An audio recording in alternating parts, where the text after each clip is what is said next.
Welcome back to the She Who Dares Wins podcast. And my guest today is, I was going to call you Becca Riley. Is Bex Riley, my good friend. Hi. Thanks for coming. You're welcome. This episode, I'm going to put this out as a special, a Dare Challenge special. Ooh. Because, yeah, it's going to be a bit of a different format.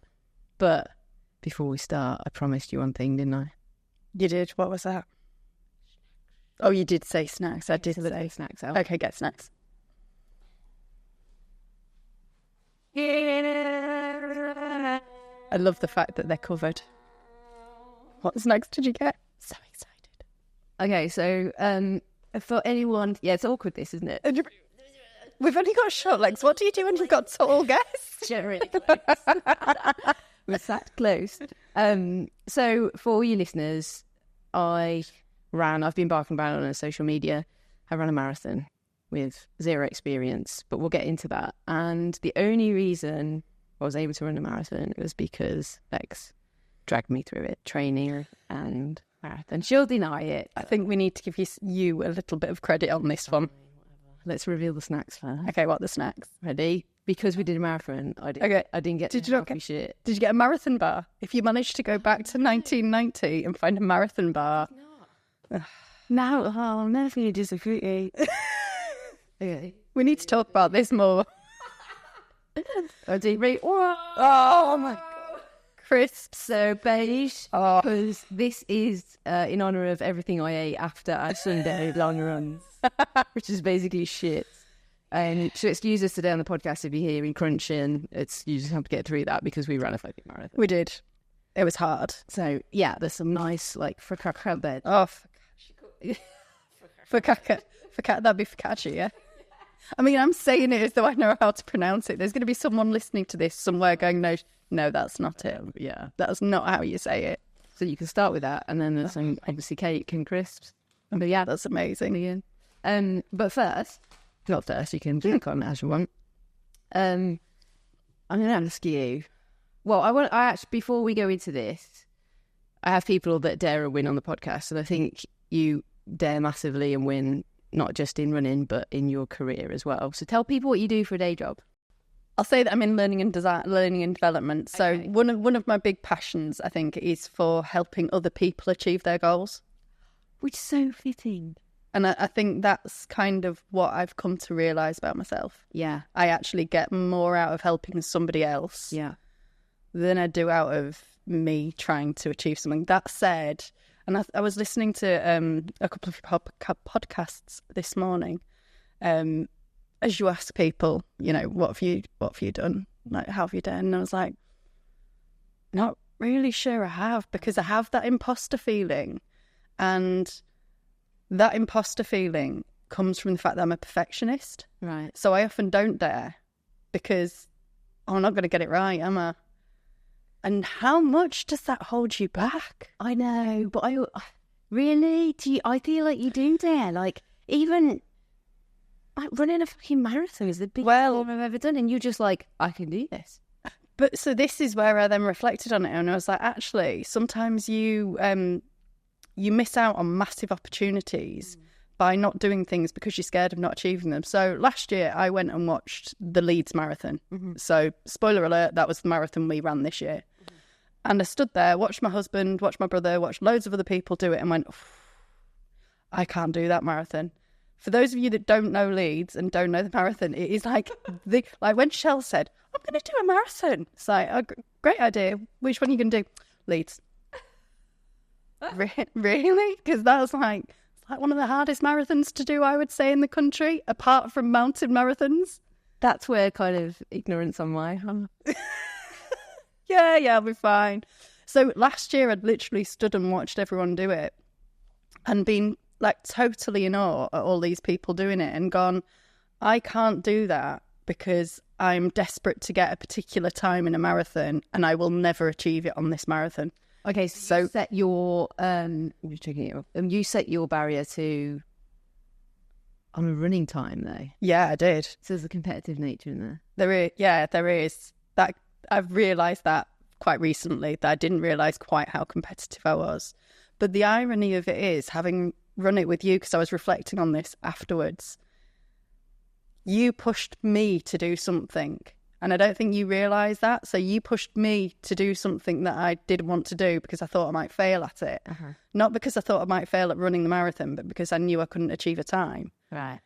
And then in doing it, I literally sat back and went, oh my God, I enjoyed that marathon. So like, it was amazing. And why did I stop? It took you doing it and wanting to do it for me to do it and enjoy it.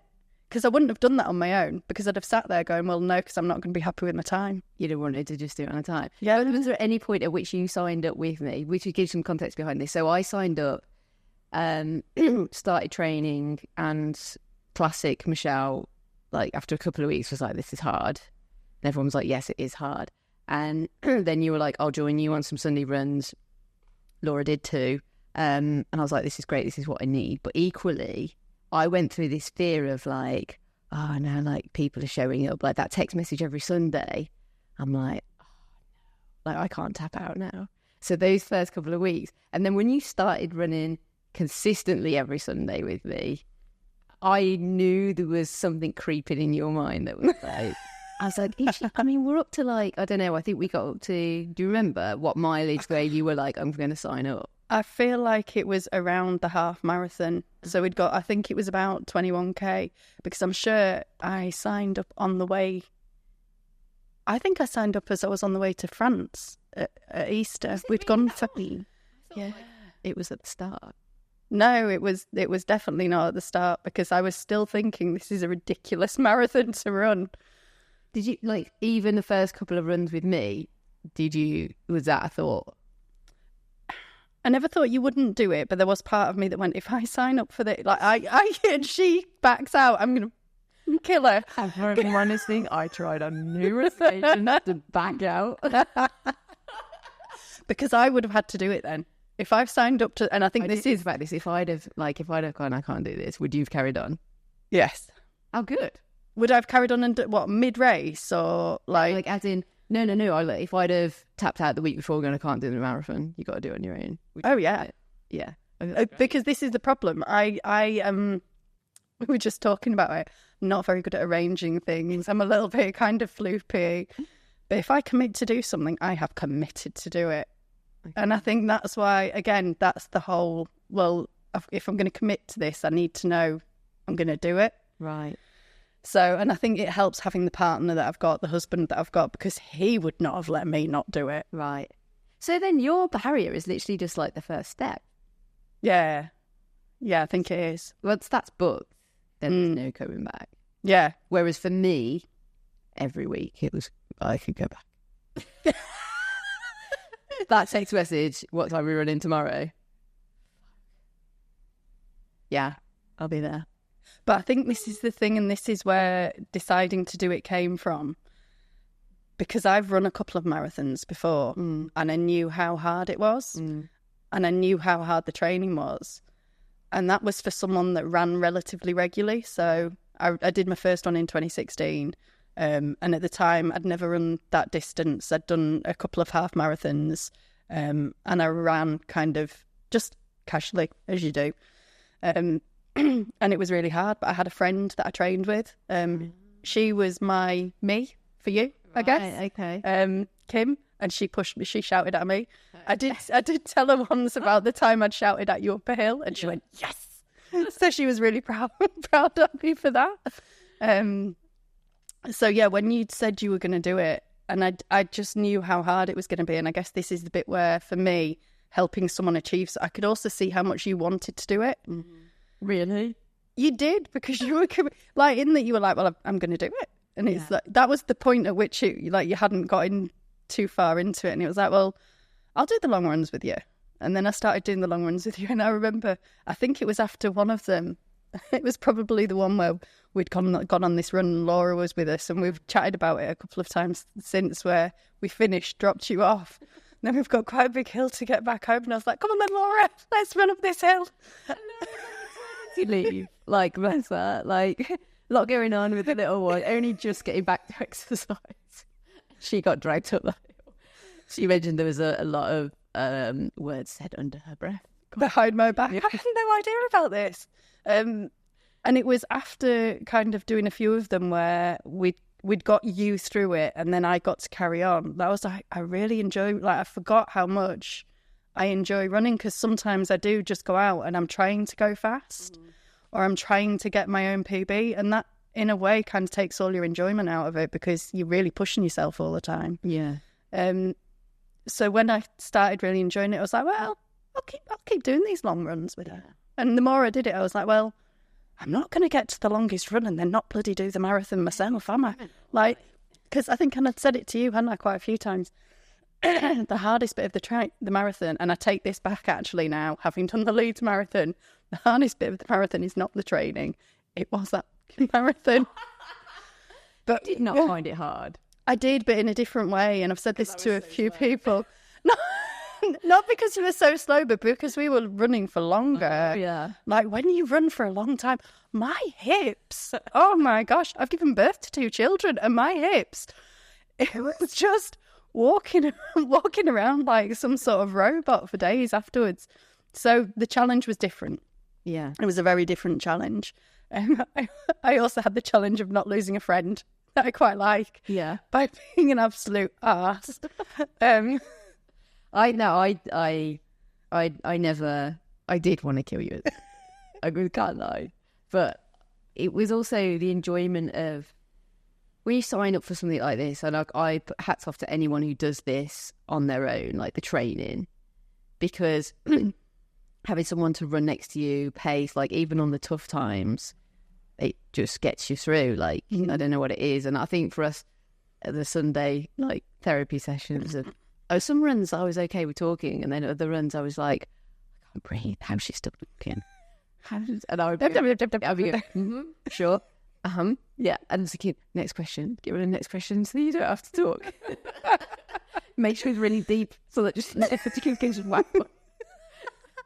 I was like, we'll just get there. But no, it's nice that I kind of do miss that of just switching off and, you know, talk about all sorts of shit that we did every Sunday. Yeah, we had some DNMs, as I used to say. We had some great DNMs. And I think that's one of the things that I really like about running, the fact that I've got a really busy brain and it is non-stop. And I think we talked about this on some of the runs, the fact that things, as soon as I stop from various points in my life, including exercise, so I'll be doing Pilates, I'll be in a down dog, and all of a sudden something will pop in my head that I'd forgotten about, and I'll randomly have to text someone because my head is so busy. So running just kind of, I don't know, maybe it's that mindfulness, that meditation that I can't do when I'm sat still, because I need to be active, and I feel like there's something with me that I just need to keep going. Yeah.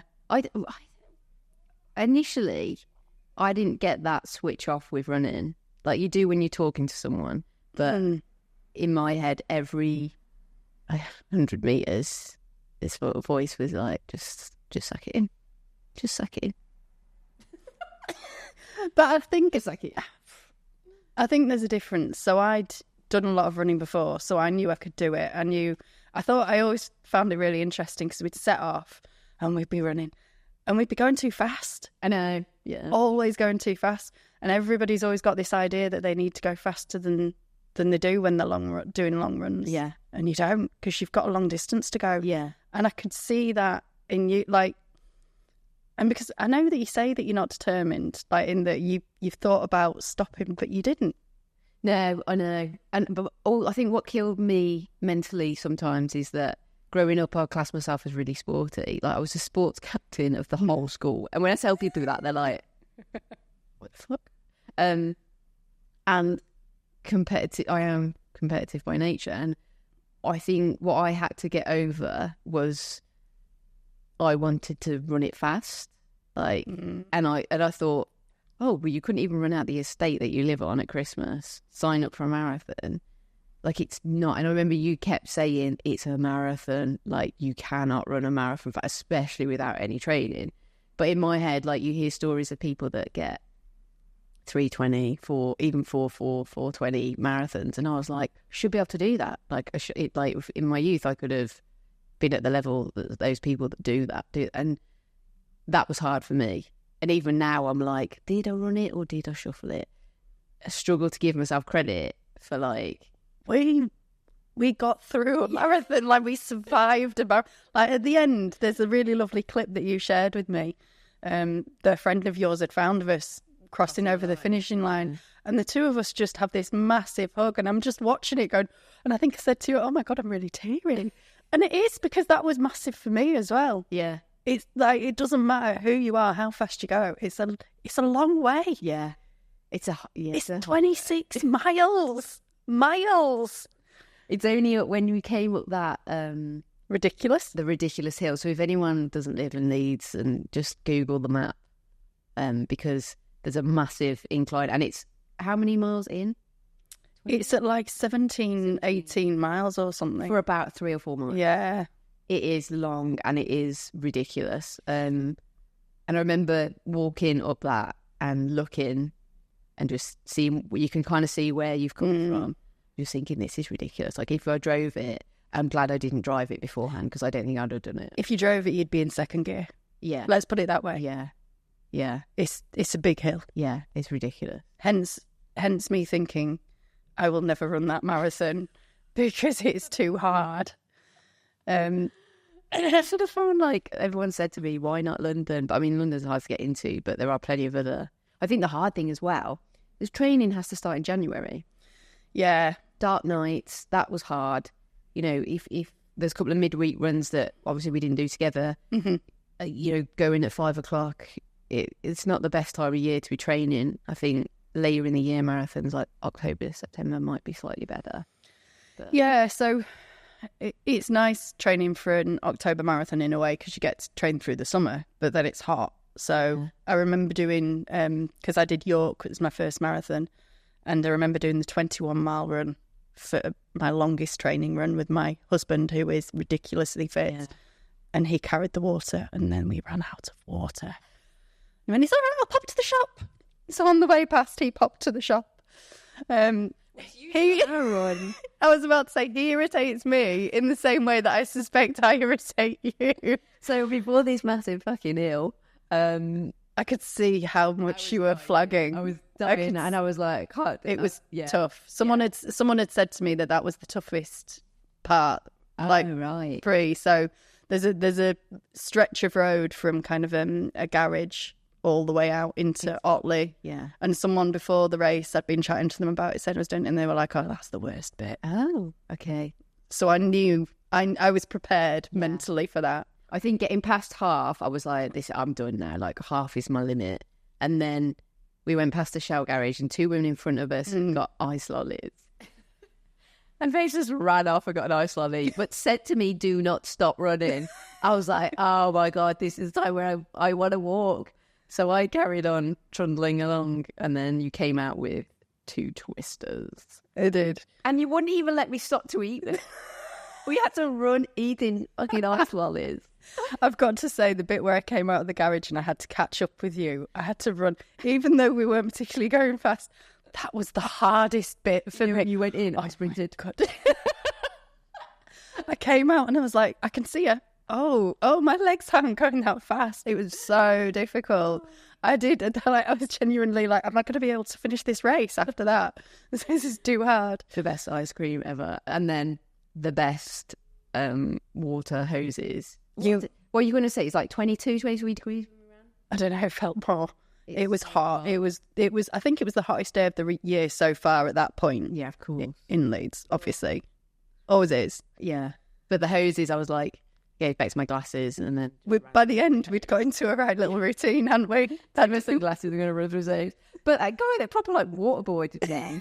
It was full on in the face, wasn't it? Sprinkle. It was a full on like. Yeah, most people had like turned the attachment on their hose, so it was like a nice gentle rain, a mist. Someone said that wasn't. They were like, "Did you get done by the pervy guy with that?" And I was like, "Oh, is that what his attention was?" Oh, maybe. I mean, I did make a comment about the fact that I thought you were winning a wet t-shirt competition at one point. Like I would have run naked at that point. I just didn't care. I did say this to you like a week before, didn't I? I said it's going to be hot. I've just been out when the temperature decided to climb. I said I won't run naked because nobody needs that, but I am going to be reducing the clothing. Yeah, it was But to go back to your point about the training, it is really hard. And I think that was the other reason for wanting to do it with you, because when I I did Edinburgh in 2022, I think it was. Was this pre-kids, post-kids? Post-kids. So this was post. So myself and Shell have got kids basically the same age. So this was when my youngest, Alistair, was 1.5. Okay. So, yeah, he'll have been 1.5 when I ran it. So I started training it kind of not long after he'd turned 1. Yeah. And I remember starting to train, and because the Edinburgh one's at the end of May, and so I had to start my training kind of the end of January time, and it was dark. And it's the first time that I've really felt being a woman and running because it was dark. Yeah. And I was doing it. So the first one, I'd trained with my friend Kim. So that's fine. Second one, doing it on my own. And previously, I'd also run with Tim when we were running, but now we've got kids. Someone has to stay at home and look after the kids. We can't go out together. So I had to do it on my own. And just getting myself up on a morning was hard enough, you know, when it's dark. But then we're really fortunate in where we live. We live very near a lot of countryside and a canal. It's a perfect place to train for a marathon. It's not if you've got to run it at 6:30 in the morning on your own as a girl. I got mates that still run that early in the morning and late at night, and I'm like, no. Yeah, I've listened to too many crime podcasts. Exactly. Yeah. I've got a friend who runs, and she runs ultra marathons, and I posted on social media ages ago about I think it probably was around that time, about feeling unsafe.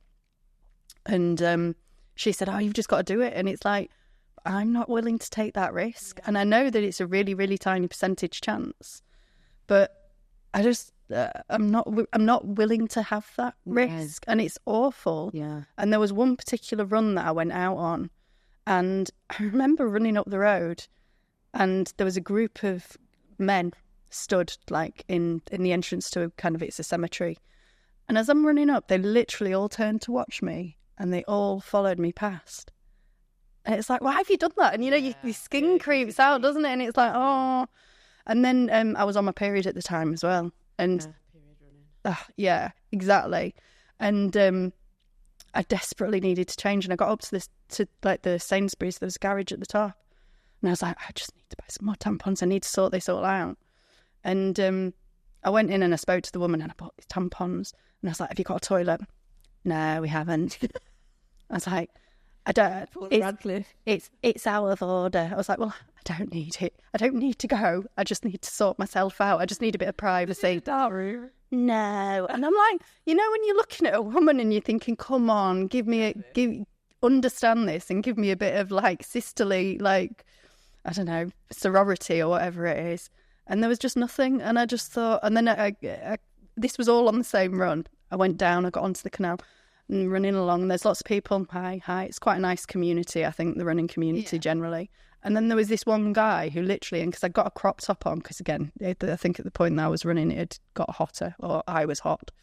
And he just looked me up and down. And it's like, so on this run, there'd been kind of 3 instances where I was like, this is unfair. Yeah. Why am I as a woman having to deal with all of this shit? Like, yeah. And I got home and I remember talking to Tim about it, and he was like, oh, I never thought of that. Yeah, it's like, get it. So, no, genuinely, when I plan my runs, I'm not planning because he'll often say, oh, go for a run by the canal, or this is a really beautiful route, and it'll be off the beaten track and something. I'm like, yeah, no. Yeah. I don't know it. Yeah. We wouldn't run through forests and like that, no. We went, the trip to France that I mentioned, where I finally signed up to the marathon, because we'd signed up, I was like, I need to make sure I keep running while I'm there. I'm going on holiday. It's going to be fantastic. Going to be lots of bread and wine and cheese, but I need to run without Bex. I can pretend I've run. No, I didn't. But I don't think that's when I gave you the voicemail. But I think may have kind of carried on going, right, have you done your 22K? And so we went on this run, and the idea was it was this 10K loop. And Tim was like, oh, you can do, because he wasn't running at this point because he was injured. He was like, we'll do the first loop together, and then you can go back around and do the second loop. And I did the first loop, and like we're running along these, it was beautiful, along these paths, all this sort of stuff. I think we saw one other person on the entire run. Gorgeous fields, like there was a pig farm, there was one farmhouse. Got back and I went, I'm not going. Yeah. And Tim went, why not? And I was like, I'm not comfortable running that on my own. And he went, it's fine. We didn't see anyone. I was like, that's the point. We saw one person. What happens if I get raped and murdered? I know. It was like, it's fine. There's a house. What if there's a psychopath in that house? Like, it's all these things go through your mind as a single female running. Yeah. That blokes just haven't got. I know. And I clue don't about. think there's anyone that doesn't feel that way. Like, I've not spoke to. I've got one mate who runs. She does run really fast, so maybe she's thinking she could outrun them. But she's the only one that's oblivious to it. It's horrible. Like, why should It's, yeah. And along the canal, I'm always kind of, when I do, because I do run along there on my own, because I do really like it, but I make sure it's at times of the day where it's relatively busy, but I'm still plotting what I'm going to do when the person jumps me. Like, the number of times in my head of like, if you try me, you're straight in the canal, mate.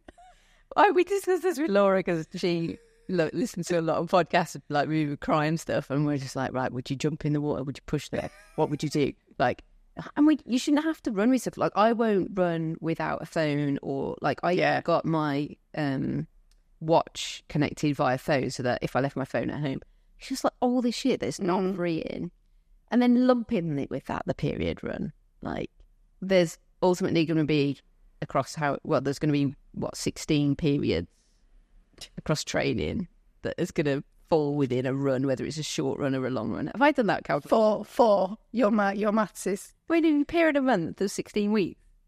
Yeah, but 16 weeks is 4 months. Oh, yeah. I used to be an engineer, not anymore. Anyone who has one of Shell's houses will learn. Yeah, okay, so... Four.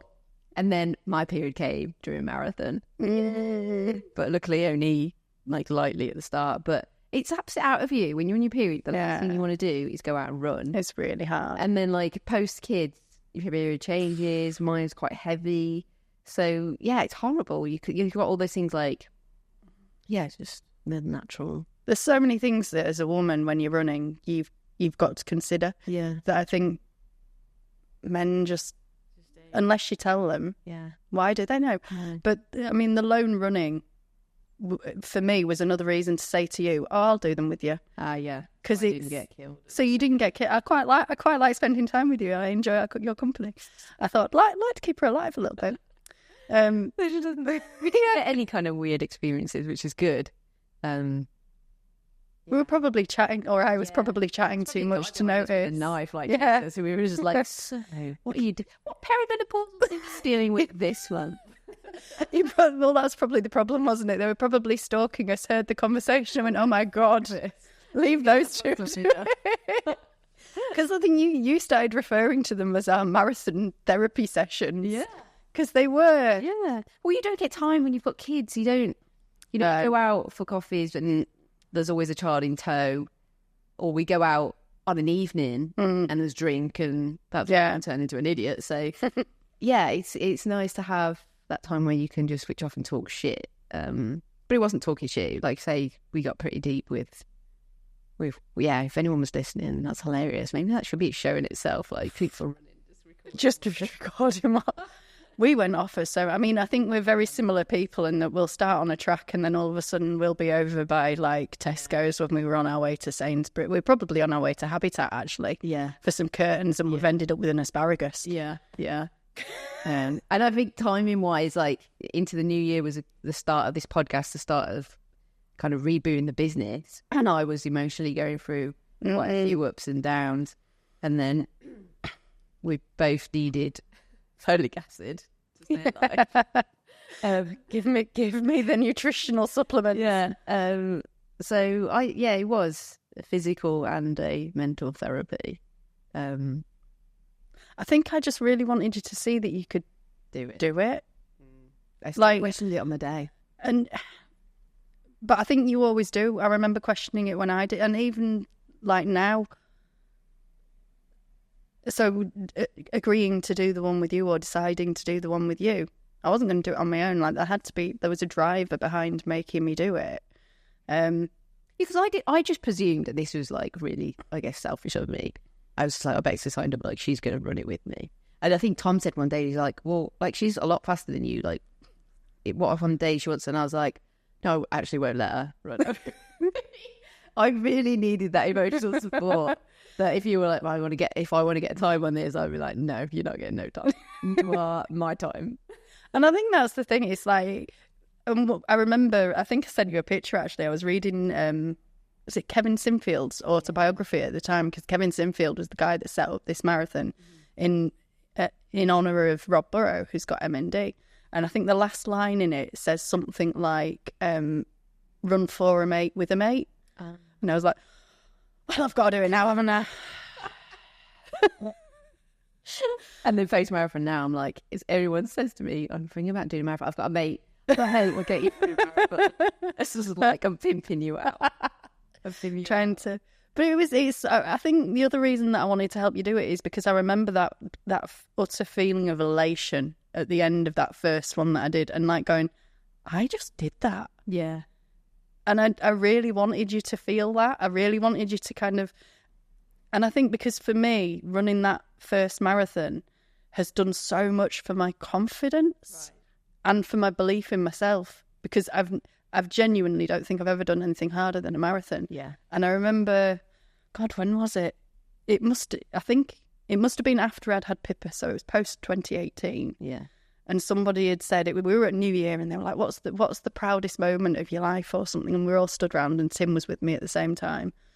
And I turned around and I went, "Running a marathon," and they went, "You've got a baby, haven't you?" And I was like, "Yeah, I have." They were like, "Oh." I was like, "But for me, the marathon was so much harder than like giving birth to a child." Because, and I said this to you, didn't I? I think in labour. I don't think I was in labour for 20. No, actually, I was going to say the timing. I was in labour for 17 hours. So you were longer. I mean, you don't get drugs during a marathon. You don't get drugs during a marathon. I think the thing for me was that when you're giving birth, you can't stop. 1 week. Like that. I tried so hard. Just leave it here. He's fine. Just leave him in there. No, it's fine. I think whatever happens, everybody's birth story is obviously unique. And I think when you've had kids, that's what you talk about a lot, isn't it? A lot. But it always happens. There is always that. With a marathon, you can stop. Yeah, that's a good point, actually. You can tap out. It is you against you and no one else. Exactly. And there's a point I remember on the marathon, and I don't know whether you remember it. We came down and we ran past what sign, and it said retiree collection point. I saw that. And it was the first point, on the corner. And I did actually turn to you and went, "Don't even think about it." I know I should be out on the car. I was like, I think I saw 2 or 3 more, and I was like, she's not stopping at those. Yeah. But that was also why I was so intent on keeping you moving. So when I went in for that twister, and I was like, "No, you keep running, I'll catch up with you," because it is so hard if you stop. Yeah. And in my mind, I did actually think, right, just get to the bottom of the hill, because everyone had said to me, unless you're kind of elite runner, everyone has to kind of walk that hill because it is intense. But then when we got to the hill, and you were like, "Well, we're not walking, we're like trekking." And I was like, "Oh." But again, it's like keeping moving, and you're just prolonging the fear of like never finishing it.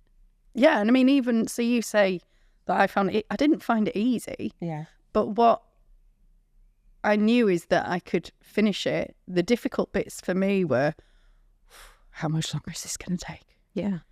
I just want to get there. And like, same things go through your head. It's just that I'd already got it in my head that we could do it. Yeah. Whereas you didn't know that we could do it. Yeah. So I'd got the self-belief. Yeah. I mean, there was a selfish part of me that when you kept walking, I was like, "Run." See it in your eye. "Run. We'll get there faster. I will have that pint." That last, like the hill going down, I think that's when I put in my head, like, this is it now. Like, you can see the finish line. Yeah. Even though in that last corner, when I was like, I could see the stadium, I was like, where's this finish line? And I was like, why haven't they put it inside the stadium? Why can't it be outside? Yeah, it's strange because I remember you saying to me, "Are you going to get emotional when you go across the line?" And I was like, I don't know. I just don't think I had anything left. But it was after when I got home that I was like, shit, you just ran a marathon. And even now, I go, oh, fuck. I say to Tom all the time, I'm like, I've run a marathon. You're the only person in your house that has. Yes. Like, what are we talking, 1%? Less than 1%? I think it's 0.1. I think I've said, if you look that back through all the random messages and memes, it's like something crazy. Like, I think it's, what does the average woman run a marathon in? And the average woman doesn't run a marathon. You're in the 0.1%. You're the elite. Yeah. Doesn't matter how quickly or slowly you do it. And I think one of the things that drives me when I'm running, when I'm doing something like that, is my kids, and particularly Pippa, because she's a girl. Yeah. And I want her to look at me and go, my mum just did that. Yeah. And I'll never forget picking her up after. So there's quite a few people from their school, teachers and parents who'd run the marathon. And the first thing that she said to me when she came out is, you ran a marathon, mummy. Yeah. I told them you ran a marathon. Yeah, it's hard, isn't it? Yeah. Archie was taking all the stuff into school, like all the medals, and I was like, this means a lot to him. Yeah. And you don't even know where they are. I need to give him it. Oh, I had mine next to me for quite a long time, so that every meeting I went in, I see my medal? Got it right here. Here it is. Yeah, but I think, like, in giving that sense of pride to the kids, having them turn around and go, mummy and daddy ran the marathon. Yeah. Not just daddy. Yeah. Mummy and daddy. Yeah. My mummy runs marathons. And it's that thing, isn't it? Giving girls and boys, because I think it's really important that boys see their mums achieving and doing things. Yeah. Like, it becomes the norm. Yeah. Well, yeah, of course you want to. If you want to do it, go do it. Yeah. Like, I really want them to grow up with that mindset. Yeah. And even like little girls on the route, like other women. I think that in our friendship group, there's quite a lot of competitive, sporty. Yes. And I mean, openly, a few of them said, like, when you signed up, we thought, this is one of the things. And now I think what's interesting is there's probably a little bit of fear from their part in that they want to do it. And I'm hoping that I've kind of planted the seed of, like, there's already talk of potential marathons. And it's those little nuggets of, oh, maybe I could do it, that's quite interesting to me. And I'm kind of proud that it's maybe inspiring others to do it. And I think it does, because I think it's why it's so important that you did it, because everybody assumes a marathon's a really hard thing to do. Doesn't matter who you are, it's really, really tough.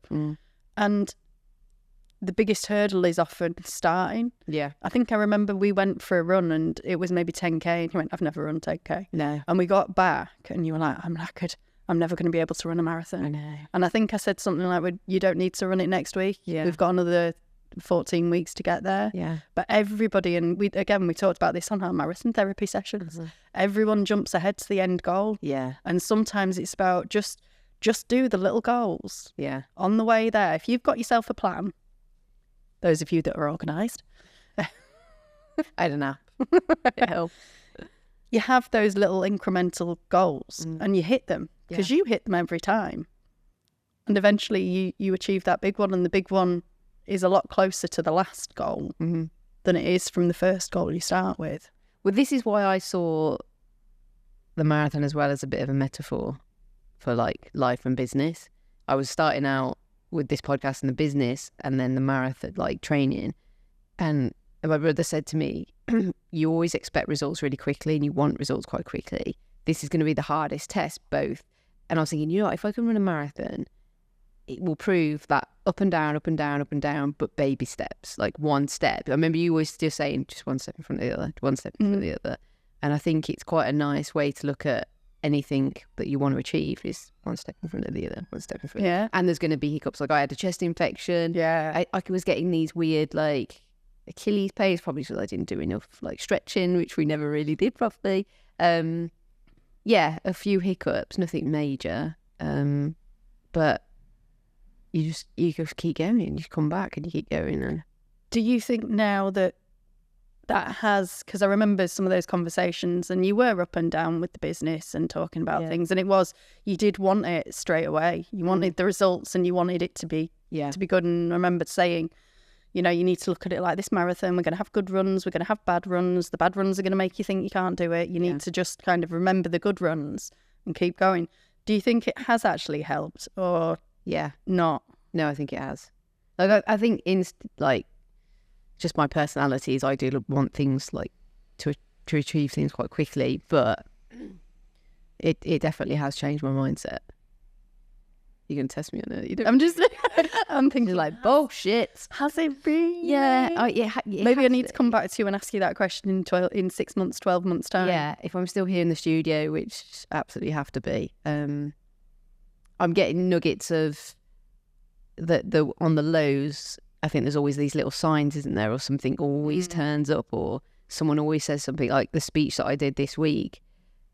I finished, I was like, oh God, that was pretty pants. Like, you winging it all the time, you're falling on your ass here. But then women started to come up to me and say, oh, I really enjoyed this part. And then this girl ran over from the bar. So she was not invited to the event. She was like, it was her job to be on the bar as such. So she came over, she was like, oh my God, all of us from behind the bar, like, we wanted to come say hi because we're all students at Leeds Uni and we're sort of studying whatever, and we're in a very male-dominated environment, and we just love, you know, what you've said. And I was like, these are the reasons why you turn up. And literally 20 minutes before that talk, I was driving into town. I was like, I'm away from my kids. It's like 5, 6 o'clock at night. I've not eaten. Why do I sign up for this stuff? Like, I don't enjoy it. And then I said, Tom, like, this woman like introduced me and then handed me the microphone. And it's kind of this weird like switch on thing with me. She handed me the microphone and I was like, right, I'm on. And it was like buzz. So yeah, it's all these little things that are like, it's the peaks of the roller coaster, isn't it? Before the low. But I think we said this on the run. For me, it's like dealing with the lows to bring you back up to the highs, which I'm working on. The lows are so hard. Yeah, so hard. Yeah, the question yourself, and when you're alone, like, and I think that's would relate to the same in running.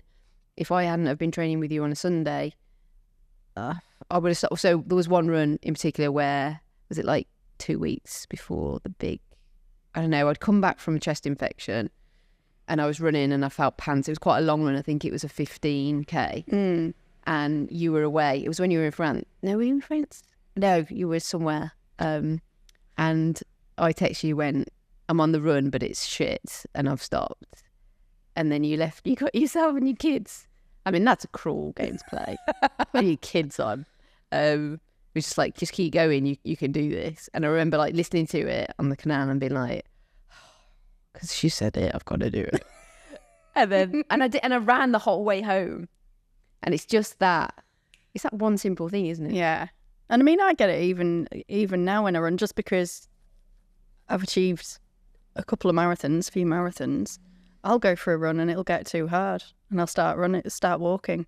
And then it's like, oh, I could just keep walking. But then I'm going to be really cross with myself when I get home, because I know if I just do it slightly different. And I think that's it. Sometimes you've just got to adjust what you're doing. Yeah. Right, I can't run all of this. Yeah. But I can run it a bit slower. Yeah. Or I can walk some of it and run some of it. Like, I think that's one thing, you don't give yourself enough credit for. I think your like tenacity and positivity and your mindset is actually really strong. So it's really interesting. Like, that's why I said to you at the start, do you think it's just that initial jump that you struggle with? Because once you're on something, like, I'm stubborn. Yeah. But that is so good. So like for you, it's just that little. Yeah. Do you think that's changed? Do you think your mindset's changed about that now? I think I'm more aware of it. I don't think it's changed, but I do. And so I went for a promotion before Christmas, and I remember being really, really in two minds about whether to go for it, to the point that I spoke to a lot of people about whether or not to go for it, including my 6-year-old, who was 5 at the time, because I'm always trying to role model to her. Yeah. And I want her to see that I get nervous and get scared. And I was doing it to kind of speak to her and I guess to be that role model for her. Anyway, she ended up schooling me big time. Because I turned around, I was like, Mummy's got this promotion, but she's a bit scared and she doesn't know whether to do it or not. Pippa said, well, why don't you want to do it, Mummy? And I was like, well, I might get the job and I might not be very good at it. And then what do I do? Because I wouldn't be very good. And she stopped and she thought about this for a second. And her words, no word of a lie, were, Mummy, you won't be very good to begin with. But don't worry, you'll keep practicing and it'll be fine. I was like, she's right. Gold. I was like, oh. And it's really interesting because the more you talk to people and the more you listen to other people's opinions, advice, whatever it is, I think the more you can push yourselves to do. So that's what I find I do now. Rather, when I'm scared, when I don't want to do something, I maybe ask. I guess the marathon was a little bit the same. When I was thinking about whether to do it with you, I said to Tim, oh, do you think I should rather than just going for it and doing it? Oh, do you think I should do it? Would you mind? Why am I asking him? And I guess part of it is because of the training, because, you know, he has to be willing for me to, like, take out half a Sunday. It's a big chunk, yeah. But he just went, yeah, I think you should. It's like, damn it, I've got to do it now. Like, nobody's holding me back kind of thing. But yeah, it's getting over that hurdle, getting over that fear of, I don't know what it is. Fear of failure? Fear of failure, maybe. Yeah. Fear of doing something that I regret in the long run. Yeah. No, I get it. Like, I don't... The regret thing, not so much, but... I've never regretted anything that I've done. Exactly, that's it. I think everyone suffers. I suffer from the fear of failure, like, especially in business. I think it's one of the therapy sessions we talked about is, like, your whole value and building a career, which I've built, and then leaving it behind. Mm-hmm. And then it's like, well, you know, how does that look if this doesn't work out and you have to go back to a normal job? And, like, I'm slowly becoming a bit more comfortable with, I don't care. I think it's literally what other people think. That's huge, isn't it? It's what other people think. It's like people go in, oh, well, it didn't work out. And actually the marathon's probably got to help with that. I was going to say, I don't know whether you did this with the marathon or not. I don't think you did, because we all knew you were doing the marathon quite early on. Mm-hmm. But every single marathon I've run, I've not told many people. And so I wasn't going to do that. Yeah, I was solely going to do that. When I signed up, I was like, I'm not going to tell anyone, I'm just going to... And I think that gives you the cop out. And I think this is the thing. And yeah, I'm a bugger for it. Yeah. If there's something I want to do, I almost hold my water. Uh-huh. And maybe that's it. Maybe it's that I'm not scared of failing. I'm scared of other people knowing that I'm failing. And I don't know why. Why is that? Because nobody thinks any the less of you, do they? No.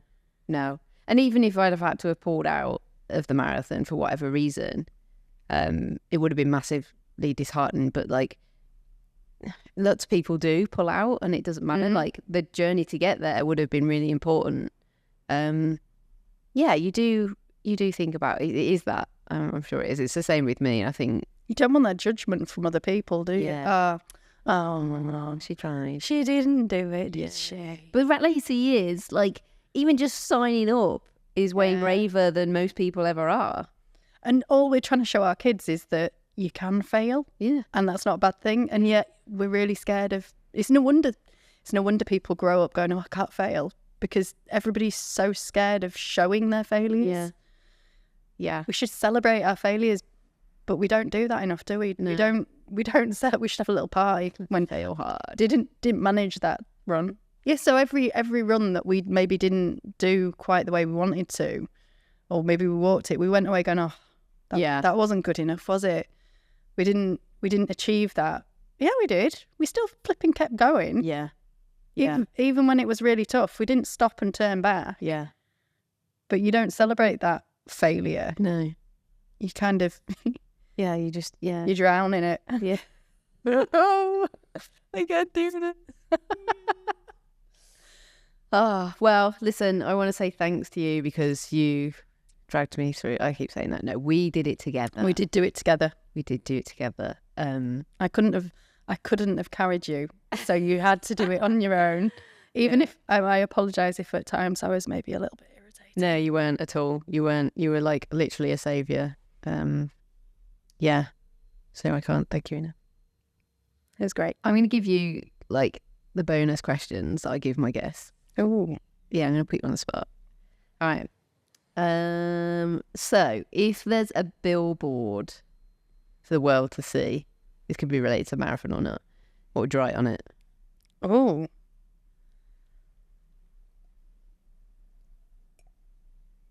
Don't question yourself. Okay. This one's going to hit hard, okay? Oh. Ready? Am I going to have tears? I've only had one person cry. Oh, you gosh. You want? Okay. I'm hormonal. Where's the tissues?